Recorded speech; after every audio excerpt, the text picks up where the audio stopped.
छत्रपती संभाजीनगर शहरातील जिल्हाधिकारी कार्यालयाजवळील गणेश कॉलनी परिसरात एका जुन्या घराला भीषण आग लागल्याची घटना घडली आहे। आगीच्या बक्षस्थानी पडल्याने घरातील लाखोंचं साहित्य जळून खाक झालं असून अग्निशमन दलाच्या तत्परतेमुळे एक मोठा स्फोट आणि अनर्थ टळला आहे। जिल्हाधिकारी कार्यालया शेजारीच असलेल्या गणेश कॉलनीतील एका जुन्या घराला अचानक आग लागली। वाऱ्यामुळे आगीनं रौद्ररूप धारण केल्याने परिसरात एकच खळबळ उडाली आणि भीतीचं वातावरण निर्माण झालं। या घटनेची माहिती मिळताच अग्निशमन दलाचे पथक युद्ध पातळीवर घटनास्थळी दाखल झाले। जवानांनी अवघ्या अर्धा तासात आगीवर नियंत्रण मिळवत ती शेजारच्या घरापर्यंत पसरवण्यापासून रोखली। या घटनेत सर्वात मोठी बाब म्हणजे घरामध्ये 3 गॅस सिलेंडर होते। आगीची धग सिलेंडरपर्यंत पोहोचण्यापूर्वीच अग्निशमन दलाच्या जवानांनी प्रसंगावधान राखत हे सिलेंडर सुरक्षितरित्या बाहेर काढले। यामुळे होणारा मोठा स्फोट आणि जीवितहानी टळली आहे। मात्र या आगीत घरातील संपूर्ण साहित्य जळून खाक झालं। यामध्ये घरमालकाचं लाखोचं नुकसान झाल्याचा प्राथमिक अंदाज वर्तवण्यात येतोय। सुदैवाने या आगीत कोणतीही जीवितहानी झाली नाही।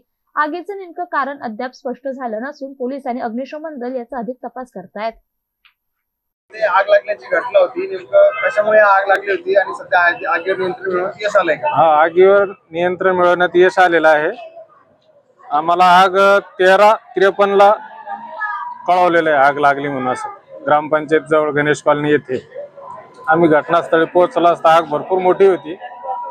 गाडीनं कव्हर केलेलं आहे, आता काही अंगार नाही राहिलेली, थोडा आहे आता तिला। काही लोक मध्ये अडकलेली होती का? नाही, कोणी नव्हतं अडकलेलं, सर्व काही व्यवस्थित होतं।